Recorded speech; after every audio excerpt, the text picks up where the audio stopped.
అందరికీ జయబాబా అండి. మనం గత కొన్ని వారాలుగా అంటే ప్రతి బుధవారం కూడా గ్రేట్ దర్శనం 1968లో బాబా ఈ గ్రేట్ దర్శనం గురించి సర్క్యులర్ ఇచ్చారు.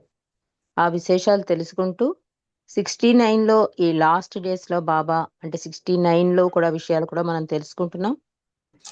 కిందటి వారం ఎక్కడ ఉన్నాము అంటే బాబా జనవరి 15వ తేదీ బుధవారం నాడు ఒక సర్క్యులర్ ద్వారా ఒక సర్క్యులర్ జారీ చేశారు. అందులో బాబా ఏం చెప్తున్నారు అంటే ఆది సీనియర్ ద్వారా జారీ చేయిస్తారన్నమాట. ప్రీతం అవతార్ మెహర్ బాబా ఆయన 3 సంవత్సరాలు చేసిన తీవ్రమైన విశ్వకార్యం ఆయన ఆరోగ్యాన్ని చిన్నాభిన్నం చేసిందని ప్రేమికులు తెలుసుకోవాలని ఆశిస్తున్నారు అని రాశారు. అంతేకాకుండా ఈ గ్రేట్ దర్శనం ఎప్పుడిస్తారు అంటే ఆ సర్క్యులర్ కూడా ఎక్కడంటే పూనాలో 24 బండ్ గార్డెన్ రోడ్లో ఉన్న గురుప్రసాద్‌గా నిర్ణయించడమైనదని. కానీ బాబా ప్రస్తుత ఆరోగ్య పరిస్థితిని బట్టి ప్రీతమ బాబా రాబోయే వేలాది మందికి తన దర్శనం ఎలా ఇస్తారో ఇంకా నిర్ణయించవలసి ఉందని. అయితే దర్శనం ఇవ్వడం ఖాయం, ఆయన దర్శనం ఇస్తారు అని ఒక సర్క్యులర్ పంపిస్తారు. అందులో కొన్ని నిర్దిష్ట అంశాలను కూడా బాబా పేర్కొనమన్నారు. అవి ఇలా ఉన్నాయి.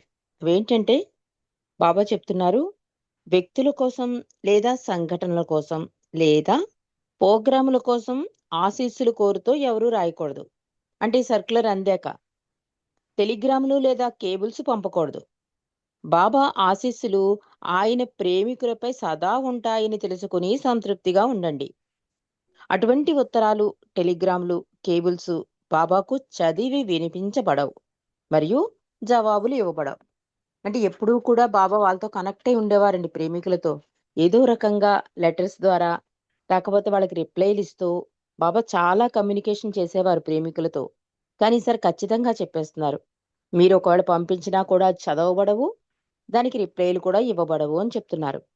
ఇక 1968 నవంబర్ 1వ తేదీ నాటి లైఫ్ సర్క్యులర్ నంబర్ 70లో ముద్రించబడిన అవతార్ మెహర్ బాబా షరతులకు అనుగుణంగా ఎవరూ బాబాను ఏప్రిల్ 10వ తేదీ వరకు చూడడానికి ప్రయత్నించకూడదు.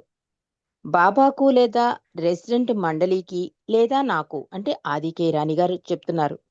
బాబా పనికి సంబంధించి లేదా కేంద్రాల నిర్వహణకు సంబంధించి లేదా బాబా ఆరోగ్యం గురించి తెలుసుకోవాలని ఎవరు ఉత్తరాలు వ్రాయకూడదు. ఎందుకంటే ప్రస్తుతమున్న సమయం, సందర్భాలను బట్టి ఏ సమస్యలపైన మేము దృష్టి పెట్టడానికి వీలుండదు అని చెప్తున్నారు. ప్రేమికుల పోస్టల్ అడ్రస్లు లేదా టెలిగ్రామ్ అడ్రస్సుల్లో మార్పులు ఉంటే మాత్రం నాకు తెలియజేయాలి అని ఆదికే రాణి గారు ఈ సర్క్యులర్‌తో పాటు ఈ నిర్దిష్ట అంశాలను కూడా జోడించి వాళ్ళకి పంపించారు. ఇక బాబా జనవరి 13వ తేదీ నుండి సరైన పోషక ఆహారం తీసుకోవడం మానేశారు. తీవ్రమైన ఈడ్పు నొప్పులు మొదలయ్యాయి బాబాకి. అంటే ఏ చిన్న శారీరక కదలికైనా కూడా తీవ్రమైన ఈడ్పు నొప్పులతో కూడిన కుదుపులు కలుగజేస్తూ ఉండేవి బాబాకి.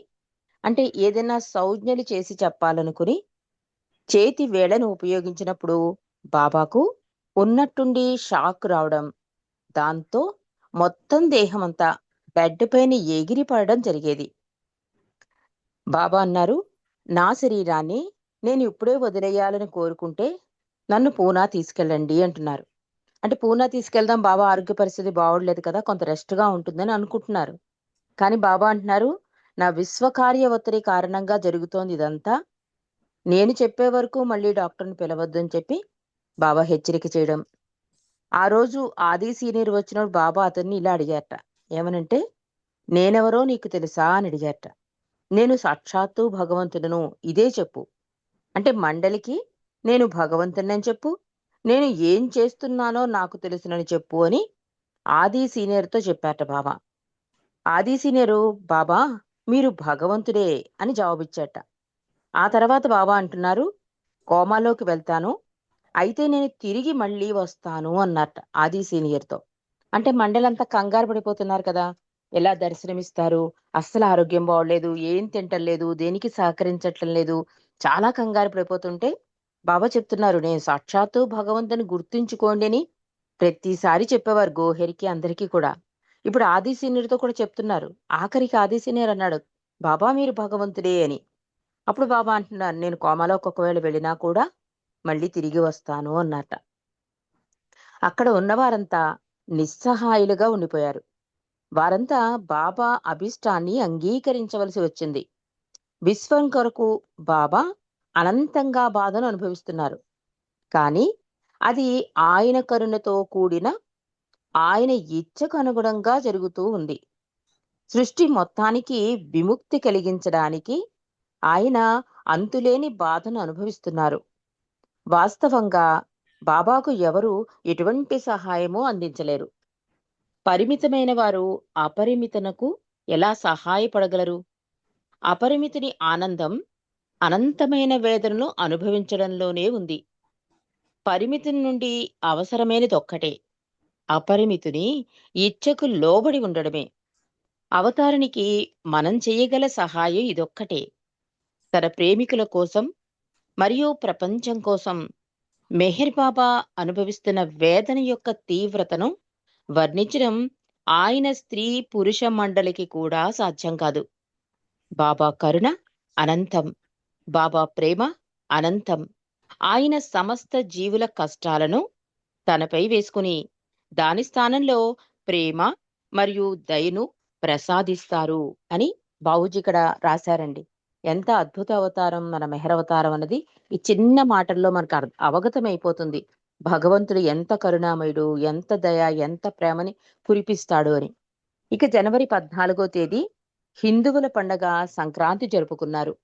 ఆ సందర్భంగా బాబా తన ఆశీస్సులను అందజేస్తూ సాంప్రదాయ స్వీట్లను పంచిపెడుతూ, "ఈ మిఠాయిని అందుకోండి, ఇక ముందు ఎప్పుడూ మధురంగా మాట్లాడండి" అన్నారట. ఆ రోజు డాన్ స్టీవెన్ పుట్టినరోజు కావడంతో అతన్ని ప్రేమతో గుర్తు చేసుకున్నారు బాబా. జనవరి 16వ తేదీన డాకే పుట్టినరోజు అయింది. ఆ సందర్భంగా అతడు బాబాకు, మండలి వారికి మధ్యాహ్న టీతో తీసుకునేందుకు జిలేబీలు, బజ్జీలు, కిళ్ళీలు మరియు ఇతర తినుబండారాలు పంపించాడు. అతడు పంపిన నోటుని బాబాకు చదివి వినిపించడమైంది. బాబా ఎరిచి ద్వారా సమాధానం పంపిస్తూ, డాకే ప్రేమ తనకు సంతోషాన్ని కలగజేస్తోంది అన్నారు. బాబా బలహీనమవ్వడం స్పష్టంగా తెలుస్తోంది. జనవరి 17వ తేదీ గోహెరు మెహర్జీకి ఉత్తరం రాసింది. బాబా చాలా బలహీనంగా ఉన్నారు అని.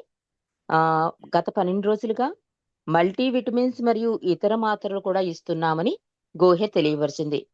ఇక 1969 జనవరి 17వ తేదీ బాబా జూలైలో రాబోయే తన 43వ మౌన వార్షికం కొరకు ఒక సందేశాన్ని చెప్పి రాయించాట. అప్పుడు 75వ పుట్టినరోజుకి ముందే రాయించేశారు సందేశం. ఇక్కడ మౌన వార్షికానికి కూడా ముందు రాయించేశారు. ఆ సందేశ రూపంలో ఉన్న ఒక దైవ ప్రార్థనడది. అంటే బాబా భౌతిక త్యాగానికి ముందే జనవరి 17వ తేదీన ఈ 43వ మౌన వార్షిక సందేశం ఇచ్చారు. అది ఒక దైవ ప్రార్థన అంటున్నారు. దివ్య లోకపు తండ్రి, నీ ప్రియ పుత్రునికి ఈ సంవత్సరం మీ పనులను నిర్వర్తించే విధంగా సహాయం అందించు. ఎందుకంటే ఈ సంవత్సరం జూలై మాసం ఆయన మౌనానికి ఆఖరి సంవత్సరం అవుతుంది అని బాబా సందేశం ఇచ్చారు. రారిమన్ మరియు ఆర్నవాద్ దాదాచాంజీ ఆ రోజు సాయంత్రం బొంబాయికి తిరిగి వెళ్ళిపోయారు. బాబా వారితో అన్నారు, బొంబాయి తిరిగి వెళ్ళి మీ పని ముగించుకుని ఎంత తొందరగా వీలైతే అంత తొందరగా ఇక్కడికి వచ్చేయండి అన్నారు. బాబా నుండి సెలవు తీసుకుంటున్నప్పుడు ఆయన నుండి పొందిన ఆలింగనమే చివరి ఆలింగనం అని వారు ఎప్పుడూ అనుకోలేదు అంటున్నారు ఇక్కడ. అలాగే నారిమన్ ఆన్వాజుల బయలుదేరే ముందు బాబాని ఆలింగనం చేసుకున్నప్పుడు ఆయనకు ఏమాత్రం నొప్పి కలగకుండా సుకుమారంగా బాబాను ఆలింగనం చేసుకున్నారు. కానీ ఆశ్చర్యకరంగా బాబా వారిని చాలా గట్టిగా ఆలింగనం చేసుకున్నారు. ఆయనకి అంత బలం ఎక్కడి నుండి వచ్చిందా అని వారు ఒక్క క్షణం ఆశ్చర్యపోయారు. వారికి తెలియకపోయినా ఈ ఆలింగనమే వారి చివరి ఆలింగనమని బాబాకు తెలుసు అంటున్నారు. అంటే వాళ్ళు ఏమనుకున్నారు, చాలా అనారోగ్యంగా ఉన్నారు, బాబా బలహీనంగా ఉన్నారు, గట్టిగా ఆలింగనం ఇస్తే బాబాకి ఇబ్బంది కలుగుతుందని వాళ్ళు అనుకుంటే, బాబా ఉద్దేశం వేరండి. ఆయనకి బాధ కలిగినా కూడా ఆ ఆలింగనం వాళ్ళ లైఫ్ లాంగ్ మర్చిపోకుండా ఉండేంత అద్భుత ఆలింగనం ఈ ఆర్నవాజ్ వాళ్ళకి ఇచ్చారు. ఎప్పటికీ ఇంకా మర్చిపోలేరు. బాబా వాళ్ళతో ఉన్నట్టు ఫీలింగ్ వాళ్ళకి కలుగుతుంది. అనుభూతి కలుగుతుంది. కేవలం ఒక్కసారి బాబాని దర్శించిన వాళ్ళే బాబా ఫోన్‌లోకి రాకపోయినా మా దగ్గరికొచ్చినప్పుడు అంటూ ఉంటారు, "ఎంత దివ్య మంగళ స్వరూపమండి తండ్రిది" అని. అంటే ఆ ఆ రకమైన దర్శన భాగ్యాలు, స్పర్శ భాగ్యాలు, ప్రసాద వితరణ ఇదంతా కూడా ఒక్కొక్క ఆత్మకి ఒక్కొక్క అనుభూతినిచ్చేలా అది లైఫ్ లాంగు ఉండిపోయేలాగిచ్చిన అద్భుత అవతారం మన మెహర్ అవతారం. ఒక వారం తర్వాత రానోకి కూడా ఇటువంటి అనుభవమే కలిగింది అంటున్నారు. ఆది జూనియర్ కోసం మాస్టర్ ఇన్ సర్విట్యూడ్ యాంబ్లెమ్‌ను వాటర్ కలర్స్‌తో పెయింట్ చేసి బాబా వద్దకు తీసుకొచ్చింది రానో. దానిని లండన్ పంపే ముందు బాబాచే సృశింపచేయాలని రానా అనుకుంది. బాబా దాన్ని సృశించి తనకు చాలా నచ్చిందని చెబుతూ తనను ఆలింగనం చేసుకోమని రానోకి సౌజ్ఞ చేశారు. బాబా చాలా నీరసంగా, సుకుమారంగా కనిపించారు. ఆయనను తాకడానికి దాదాపు భయపడ్డాను అని చెప్తున్నారు రానో. కాబట్టి ఆయన్ని నేను చాలా సున్నితంగా తాకాను. కానీ బాబా నన్ను ఆలింగనం చేసుకున్నప్పుడు పూర్వమే బాబా ఇచ్చే బలమైన ఆలింగనం మాదిరిగానే అనిపించింది.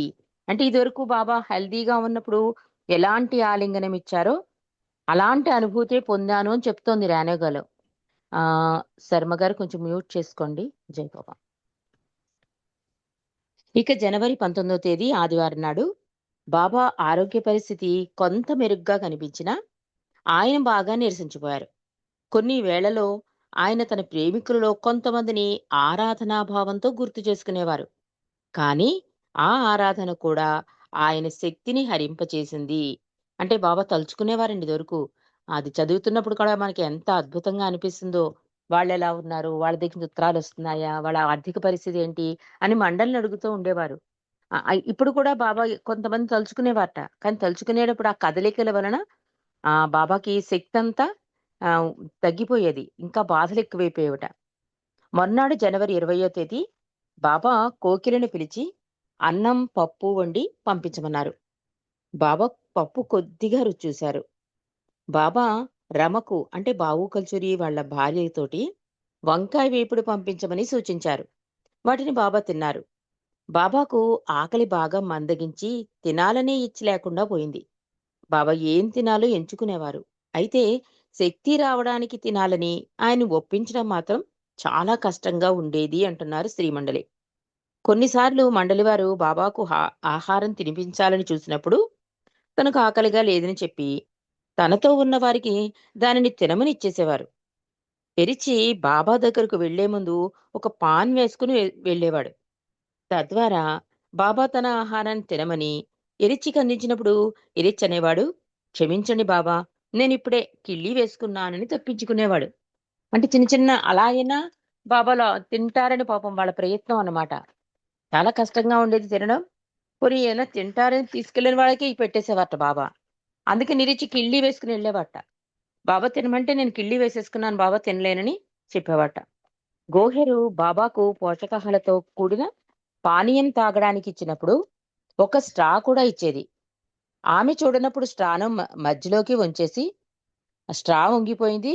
ఇక ఈ డ్రింక్ తాగలేను" అనేవారు. అదొక సాకు మాత్రమే. అంటే ఎలా తప్పించుకోవాలి? ఒక డ్రింక్ అయినా, ఒక ఆహార పదార్థం ఏదైనా కూడా ఆయనకి తినాలనిపించేది కాదు. కానీ మండలి కోసం పాపం వాళ్ళ సంతోషం కోసం తినాలని అనుకున్నా, వాళ్ళని బాధ పెట్టకుండా ఏదో వంకలు చెప్తూ ఉండేవారు బాబా. అలా ఉండేది బాబా పరిస్థితి అని చెప్తున్నారిక్కడ. ఇక జనవరి 21వ తేదీ బాబాను మంచం మీద కూర్చోబెట్టడానికి ప్రయత్నం చేశారు. బాబాకు శ్వాస ఇబ్బంది సమస్య ఉపశమింపజేయడానికి ఆ రోజు ఉదయాన్నే గోహెరు ఒక మాత్ర వేసింది. బాబా చెబుతూ, "కంగారు పడకు. చివరికి నేను కోమాలోకెళ్ళిపోయినా ఆందోళన చెందకూడదు. మరలా 2 రోజులలో కోమా నుండి బయటకొచ్చేస్తాను" అన్నారు గోహెర్‌తో బాబా. ఇక జనవరి 23వ తేదీ గురువారం నాడు జగన్ బాబాకు ఆహారం పంపించాడు. బాబా కొద్దిగా తిన్నారు. కానీ అంతగా సహించలేదు బాబాకి. ఆ రోజు మధ్యాహ్నం 3 గంటల నుండి రాత్రి 10:30 వరకు బాబాకి భరించలేని ఈడ్పు నొప్పులు, బాధలు కలిగాయి. ఆ రోజు రాత్రి 9 గంటలకు గోహెర్‌కి ఏం చేయాలో తోచలేదు. అంటే నిమిషానికి ఆ బాధలు పెరిగిపోతున్నాయి బాబాకి. ఇక జనవరి 24 శుక్రవారం తెల్లవారుజామున బాబా రక్త నమూనాలను సేకరించి పూణే రూబీ హాల్ హాస్పిటల్‌కి విశ్లేషణ కోసం డ్రైవర్ యూసఫ్‌తో పంపించారు. జనవరి 24 తేదీ ఫ్రాన్సిస్ పుట్టినరోజు అయింది. అతడు బాబా నుండి ఆలింగనం పొందాడు. 24 తేదీ రాత్రి బావు డ్యూటీలో ఉన్న సమయంలో బాబా అతనితో అన్నారు, నేను చెప్పేది జాగ్రత్తగా విను. నేను నీకు అతి ముఖ్యమైన పనిని అప్పగిస్తున్నాను. నీవు నా జీవిత చరిత్రను పద్య రూపంలో వ్రాయాలని కోరుకుంటున్నాను అని బాబా సౌజ్ఞలు చేస్తున్నప్పుడు ఆయనకు తీవ్రమైన కుదుపులొచ్చేవి. బాబా తాననుకున్నది బావుకి చెప్పడానికి కష్టపడుతూ ఉండటం చూసి బావు గుండె పగిలిపోయింది. అంటే ఈ ప్రతీదీ కూడా ఆయన మానవ కళ్యాణం కోసమే కదా ఆలోచిస్తారు. ఇలాంటి సమయంలో కూడా చూడండి బాబా తన జీవిత చిత్ర పద్య రూపంలో రాయమని అప్పచెప్పేస్తున్నారు. ప్రతిదీ ఒక్కొక్కళ్ళకి ఒక్కొక్క డ్యూటీని. బావు బాబాని వేడుకుంటూ, బాబా ఇప్పుడు మీరు ఏమీ చెప్పకండి. చెప్పేటప్పుడు భయంకరంగా బాధపడుతున్నారు మీరు. మీరు బాగైన తర్వాత చెబుదురు గాని అంతవరకు ఆగండి అని బతిమలాడాడు బావు. కానీ బాబా అతని సూచనలు ఇస్తూనే ఉన్నారు. ఆయనకు కుదుపులు వచ్చినప్పుడు ఆగి కాసేపు నిశ్శబ్దంగా పడుకుంటున్నారు. సర్దుకోగానే మరలా చెప్పడం ప్రారంభిస్తున్నారు. ప్రీతమ బాబా బాధను చూడడం బావు జీవితంలోనే అత్యంత బాధాకరమైన దృశ్యం. బాబా ఇలా ఆదేశించారు బావుతో, నా జీవిత చరిత్ర 800 పేజీలలో రాయి. సరళమైన భాషలో ఆసక్తిదాయకంగా రాయి. ఆసక్తికరంగా ఉండేటట్లు చూడు. దానిని బోధనా బోధనాత్మకంగా తయారు చేయి. 4 రకాల ఛందస్సును ఉపయోగించు. ప్రారంభంలో పంచసద్గురువులు, వాళ్ళ జీవిత విశేషాలు మరియు మా తండ్రి గారి జీవితాన్ని కూడా విశదీకరించు. నా అవతార ప్రకటీకరణ కోసం 100 పేజీలు కేటాయించు. వాడవలసిన ఛందస్సు చెబుతాను. నా అవతార ప్రకటీకరణ గురించి కూడా చెబుతాను. ఆందోళన చెందకు. నేను నీకు ప్రతీదీ వివరిస్తాను అన్నారు బాబా. అంటే ఈ మెహర్ ప్రభు చరితం మన భాగ్యమండి. ప్రభువు అందించిన తన జీవిత చరిత్ర. అంటే ఏ అవతారంలో కూడా అవతారం చాలించాక మునులు వాళ్ళు రాసిన అవి జీవిత చరిత్రలు. కానీ అవతారుడిగా బాబా ఈ భూమి మీద ఉండగానే ఆయనే రాయించుకున్న అద్భుత జీవిత చరిత్ర మెహర్ ప్రభు చరితం.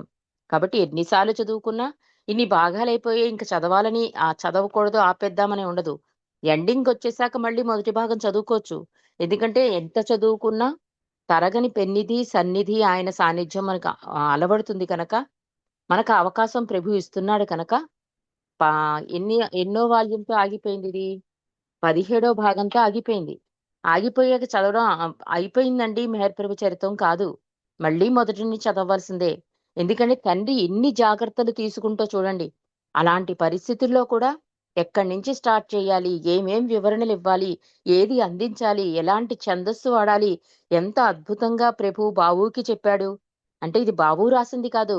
బాబా చెబితే బాబు రాసింది కనుక అవతారుడే స్వయంగా రాసుకున్న జీవిత చరిత్ర కనుక అది చదివే భాగ్యం, వినే భాగ్యం, తలుచుకునే భాగ్యం మనకు కలిగినందుకు మెహరు ప్రభువుకెప్పుడు సదా కృతజ్ఞతతో ఉండాలి మనమందరం కూడా. ఇక బావు అడ్డు చెప్పకుండా బాబా చెప్పేది విన్నాడు. ఇటువంటి కీలక సమయంలో బాబాను ఏదైనా అడగడం ఆయన బాధను మరింత పెంచడమే. అంతేకాకుండా బాబా ఆరోగ్యం కుదుట పడినప్పుడు అవసరమైన వివరణ అడగవచ్చు అనుకున్నాడు బావు. బావు వ్రాయవలసింది తెలియజేయడానికి బాబాకు దాదాపు 1 గంట సమయం పట్టింది. చివరిలో బాబా హిందీ రచనల గురించి ప్రస్తావిస్తూ ఇలా అన్నారు, బావు, నీ రచనలు నాకెంతో ఇష్టమని ఎప్పుడూ గుర్తుంచుకో. ప్రపంచం నీ రచనలలో తప్పును కనుగొన్నా నీవు మాత్రం పట్టించుకోకూడదు. నిజాయితీగా చెబుతున్నాను, గుర్తుంచుకో. నీ రచనలు నేను బాగా ఇష్టపడతాను. నాకు ఇష్టం. నాకు నచ్చడం కంటే నీకు కావలసిందేముంది? ఒక పద్యం కూడా రాస్తారు కదా బావు. తేలు నువ్వే అని ఒక పద్యం ఉంటుంది. నా పేరు మర్చిపోయాను నేను. చాలా అద్భుతంగా ఉంటుంది. అందులో అందరూ మండలందరూ ఏంటి అలా రాస్తావా? భగవంతుడు అన్నిట్లోనూ ఉన్నాడని రాస్తావా? అని చెప్పి గేలి చేస్తే బావు వచ్చి బాబాని అడుగుతాడు. బాబా పద్యం మార్చేద్దామని. బాబా లేదు లేదు కరెక్ట్ గానే ఉంది. దాంట్లో ఏ మార్పు వద్దు అంటారు. ఇక 1969 జనవరి 24వ తేదీ రాత్రి బాబా గదిలో కనిపించిన ఆ సంఘటన బావు కళ్ళ ముందు ఎప్పుడూ మెదులుతూ ఉంది. ఈ కన్నీటి గాథ అతనికి మాత్రమే తెలుసు. ఆనాడు బాబా చివరిసారిగా బావుకి ఇచ్చిన ఆదేశాల ఫలితమే మెహర్ దర్శన్. హిందీలో పద్య రూపంలో జీవిత చరిత్ర మరియు మెహర్ ప్రభు హిందీ గద్య రూపంలో జీవిత చరిత్ర. బావు తర్వాత ఇలా గుర్తు చేసుకున్నాడు. నేను ఆ రచనలు చెయ్యాలని బాబా కోరిక. వాటిని రచించడం ద్వారా ఆయన నాకిచ్చిన చివరి ఆదేశాలను నెరవేర్చాను అన్నాడు బావు. ఇక 1969 జనవరి 26వ తేదీ నాటి మణి ఫ్యామిలీ లెటర్ ప్రపంచవ్యాప్తంగా పోస్టు చేయబడే ముందు బాబాకు చదివి వినిపించబడింది. సున్నితంగా ఉండే బాబా ఆరోగ్యాన్ని దృష్టిలో పెట్టుకుని ఎరిచి, బాబా, మీరు రాబోయే దర్శన కార్యక్రమాన్ని రద్దు చేయాలనుకుంటే ఇప్పటికీ దానిని రద్దు చేయడానికి వీలుంది అన్నాడు. అంటే మణి ఫ్యామిలీ లెటర్స్ రాస్తూ ఉంటుంది కదా! అంటే బాబాకి కారు యాక్సిడెంట్ అయ్యాక చాలా మంది ప్రేమికులు బాబా ఆరోగ్యం గురించి తల్లడిల్లిపోయేవారండి. అందుకని ఈ ఫ్యామిలీ లెటర్స్ అని మొదలెట్టి దాన్ని కంటిన్యూ చేసింది మణి. అంటే బాబా యొక్క ఇన్ఫర్మేషన్, ఆరోగ్యం ఎలా ఉంది, ఆయన ఎక్కడున్నారు, ఏం చేస్తున్నారు, ఏం సందేశం ఇచ్చారు, ఎలా ఎలా ప్రేమికులు దర్శించుకుంటున్నారు, ఆ దర్శన విశేషాలు ప్రతీదీ కూడా మణి ఫ్యామిలీ లెటర్‌లో ఫారినర్స్‌కి వాళ్ళకి తెలియపరిచింది. ఆ లెటర్ పంపించే ముందు మళ్ళీ ఇరిచి అడిగాట. బాబా, ఒకవేళ అవకాశం ఉంటే మీ ఆరోగ్యం బాగోలేదు కనుక ఈ కార్యక్రమాన్ని రద్దు చేయాలనుకుంటే ఇంకా సమయం ఉంది బాబా అన్నాడు ఇరిచి. అంటే బాబా నవ్వి అంటున్నారు, లేదు లేదు, అది రద్దు చేయబడదు. నేను నా ప్రేమికులకు దర్శనమిస్తాను. అయితే నా పద్ధతిలో నేను దర్శనమిస్తాను అన్నారు. బాబా మండలి వారికి పదే పదేలా నొక్కి చెప్పారు కూడా. నేను చెప్పినట్లు చెయ్యండి. ఎందుకంటే నేనేం చేస్తున్నానో నాకు తెలుసు. అంటే వీళ్ళని బాబా ఆరోగ్యం గురించి వర్రీ అయిపోతున్నారు. సరిగ్గా తినట్లేదు, సరిగ్గా నిద్రపోవట్లేదు. పోనీ బలమైన ప్రోటీనిక్స్ ఇచ్చినా, ఏదిచ్చినా తాగటం లేదు. ఈ ఏడ్పుల బాధలు, మధ్యలో ఈ విశ్వ కార్యక్ర భారం. ఇదంతా చూస్తుంటే వాళ్ళకి ఎందుకు అనవసరంగా ఈ దర్శనం ఇవ్వడం, ఈ గ్రేట్ దర్శనం. కొన్నాళ్ళు రెస్ట్ తీసుకోవచ్చు కదా అని ఉంది పాపం. అందుకని బావ చెప్తున్నారు. అస్తమాటికి బావ చెప్పేవారు, "నేను భగవంతుడినని మర్చిపోకండి. నేను వెళ్ళిపోయినా మళ్ళీ తిరిగి వస్తాను." ఇట్లా బావ చెప్తూనే ఉన్నారు. కానీ బాబా ఆఖరికి ఇరిచి ఇలా అనేసరికి బాబా అంటున్నారు, మండలి వారికి చాలా గట్టిగా చెప్పారట. "నేను చెప్పినట్లు చెయ్యండి. ఎందుకంటే నేనేం చేస్తున్నానో నాకు తెలుసు కదా!" అంటున్నారు బాబా. అంతా ఆయనకి తెలిసే జరుగుతోందని దగ్గరున్న మండలికి కూడా ఆహ్ అంటే వాళ్ళకి కూడా తోచలేదండి. ఎందుకంటే బాబా యొక్క ఆరోగ్య పరిస్థితి వాళ్ళకేమీ పని చేయనివ్వకుండా అవుతోంది. అందువలన బాబాతో అంటే బాబా అంటున్నారు. ఆయన మళ్ళీ అన్నారట, "నా దామన్ని పట్టుకుని ఉండండి. ఎట్టి పరిస్థితుల్లోనూ దానిని జారిపోనివ్వకండి" అన్నారు మెహర్ బాబా. 1958 నుండి కనిపించని బాబా వ్రాసిన పుస్తకం గురించి ప్రస్తావిస్తూ ఇరిచ్చి అడుగుతాడు. "బాబా, ఇక మీరు రాసిన పుస్తకం సంగతి ఏమిటి?" అడిగాడు ఇరిచ్చి. బాబా అతనికి భరోసా ఇస్తూ, అది సరైన వారి చేతుల్లోనే ఉంది అని చెబుతూ, పాశ్చాత్య వ్యక్తి తల మీద టోపీ తీసి ముందుకు వంగినట్లు సంజ్ఞ చేశారట. అంటే సందర్భాన్ని బట్టి అది ఆ అది ఆది సీనియర్ లేదా పాశ్చాత్య దేశాలలో లేదా పాశ్చాత్యుని వద్ద ఉంది అని అర్థం చేసుకోవచ్చు. బాబా సంజ్ఞ చేశారు ఒక టోపీని ఇళ్ళ కిందకి దించి. కాబట్టి అక్కడ ఉండవచ్చు అని అనుకుంటున్నారు. జనవరి 26వ తేదీ ఉదయం బాబాను సర్జికల్ మంచం మీదకు మార్చారు. ఎందుకంటే ఈ మంచం మీద చాలా ఇబ్బంది పడిపోతున్నారు బాబా. ఆ ఈడ్పుల నొప్పులతో ఎగిరెగిరి పడుతున్నారు. దానివల్ల సర్జికల్ మంచమని దాని మీద మార్చారట. ఆ మంచం మీద సౌఖ్యంగానే ఉన్నట్లు బాబాకు అనిపించింది. ఎందుకంటే దానిని కావలసినట్లుగా పైకి లేపడం, కిందకి దించడం ద్వారా సరిచేసుకోవచ్చు. కానీ ఆ రోజు ఉదయం నుండి మధ్యాహ్నం వరకు భయంకరమైన ఈడ్పు నొప్పులు వచ్చాయి బాబాకి. ప్రతి కొద్ది నిమిషాలకొకసారి బాబా శరీరాన్ని కుదిపేశాయి ఆ నొప్పులు. ఆ కుదుపులు బాబాను పూర్తిగా నీరసింపజేశాయి. గోహెర్ కల్పించుకుని ఒక మత్తుమందు ఇవ్వగా ఈడ్పు నొప్పులు క్రమంగా తగ్గాయి. ఆ రోజు ఉదయం బాబా ఇలా వ్యాఖ్యానించారు, మనమందరం త్వరలో గురుప్రసాదుకు మారితే గోహెర అవసరమని భావించినప్పుడల్లా డాక్టర్ గిండే, డాక్టర్ గ్రాంట్‌లను పిలవడం సులభం అని నేను భావిస్తున్నాను అన్నారు. ఎరిచ్చి బాబాతో అంటాడు, బాబా, గురుప్రసాద్‌లో అంతా సిద్ధంగానే ఉంది బాబా. మనం ఎప్పుడు వెళ్దామో మీరొక తేదీ చెప్పండి అంతే అన్నాడు ఎరిచ్చి. బాబా అంటున్నారు, మీ అందరికీ మరియు పూణేలో ఉన్నవారికి ఏ రోజు సౌకర్యంగా ఉంటే ఆ రోజు వెళ్దాం. అయితే స్త్రీలకు సామాను సర్దుకోవడానికి కనీసం 7 రోజుల సమయం కావాలి కదా అన్నారు బాబా. అది కూడా చెప్పేశారు చూడండి, 7 రోజుల సందర్భం కూడా. అందరికీ కన్వీనియంట్ అయిన డేటే ఉంటుంది. డాక్టర్ గిండే గ్రాంట్లు కూడా ఆహ్, మనకి పూనాలో సరిగ్గా ఉంటారు. అంటే అందుబాటులో ఉంటారు. స్త్రీలకు పాపం వెంటనే చెప్పేస్తే వాళ్ళు అన్నీ సర్దుకోలేరు కదా! కనీసం 7 రోజుల సమయమైనా వాళ్ళకివ్వాలి అన్నట్ట. ఎరిచ్ అంటాడు, బావా, అయితే నేను మెహర్జీ మేర్వాళ్లను ఈరోజు మీరు తీసుకునే నిర్ణయాన్ని తెలియజేస్తాను అన్నాడు. బాబా ఇరిచ్చిన ఆపి, రేపటి రోజున నేను ఖచ్చితంగా చెబుతాను. తర్వాత తేదీ కూడా ఇస్తాను. అంటే బాబా ఒప్పేసుకున్నారు పూనా వెళ్ళడానికి అనుకుంటున్నాడు ఇరిచి. వెంటనే బాబా ఆపారు. కంగారు పడకు, రేపు ఫైనల్ చేస్తాను ఏ డేటు అన్నది. అప్పుడు పూనా వెళ్దాం. అంతవరకు వెయిట్ చెయ్యి అన్నట్టు బాబా. ఇక జనవరి 26వ తేదీ ఆది సీనియరు బొంబాయి నుండి అహ్మద్ నగర్‌కు తిరిగొచ్చాడు.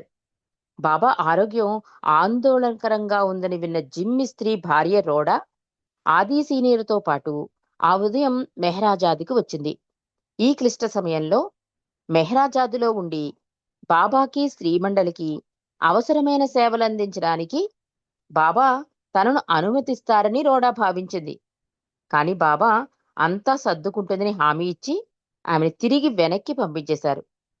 ఆమె ఖుస్రూ క్వార్టర్స్‌లో మధ్యాహ్నం భోజనం చేస్తుండగా బాబా ఆమెకు ఒక సర్క్యులర్, ఒక అతి ముఖ్యమైన సందేశం పంపించారు. అందులో ఏముందంటే 1969 మార్చి నెలలో గురుప్రసాద్‌లో ఇవ్వబోయే దర్శనానికి ఆమె తప్పక హాజరు కావాలి అని బాబా సందేశమిచ్చారు. ఇక జనవరి 26వ తేదీన వీలు నిమ్మకాయతో చేసిన పుల్లని వంటకాన్ని బాబా కోరిక మీద తయారు చేసి పంపించింది. బాబా కొంచెం తిని ఆనందించారు. 26వ తేదీ సాయంత్రం 4:45 కాకా మరలా 'హో హో' అనే తన అద్భుతమైన సాదా సీదా కీర్తన బాబాకు పాడి వినిపించి నవ్వించాడు. ఆ రోజు రాత్రి బాబా తెల్లవారుజామున 6:30 గంటల సేపు హాయిగా నిద్రపోయారు. రాత్రి ఈడ్పు నొప్పులు, కుదుపులు రాలేదు. ప్రశాంతంగా నిద్రపోయారు. కానీ ఉదయం 6:30 నుండి 7:15 వరకు ఆయన వెన్నులో నొప్పి అనే ఫిర్యాదు చేశారు. అంటే రాత్రి పాపం ఏ బాధలు లేవు.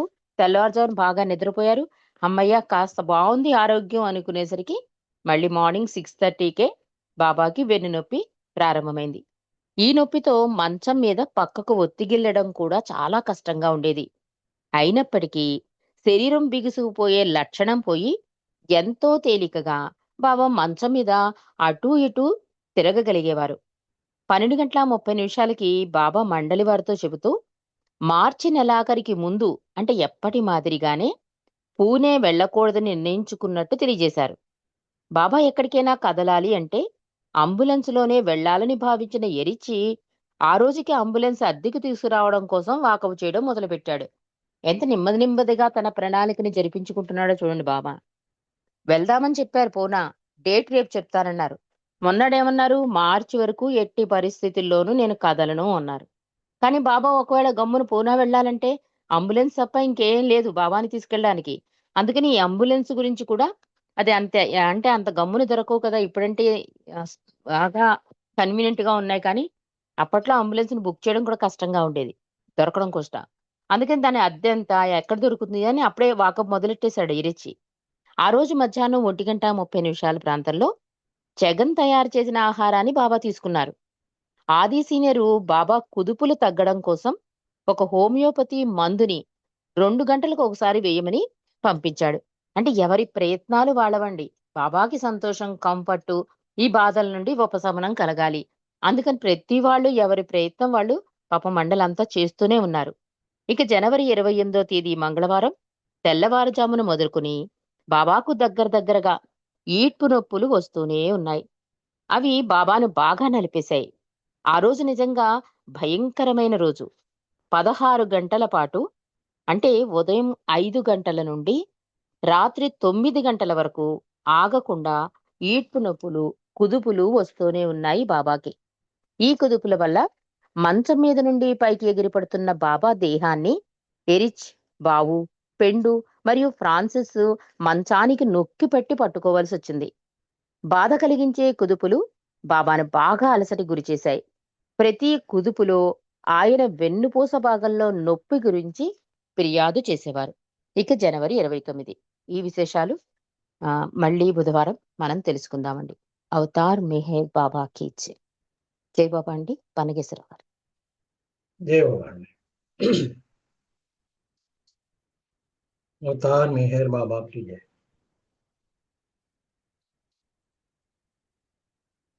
గ్రేట్ దర్శనం గురించి గత కొన్ని వారాలుగా చెప్తున్నారు. ప్రతి ఒక్కటి కూడా బాబా విషయాలు ప్రతిదీ కూడా చాలా ఇంపార్టెంటే.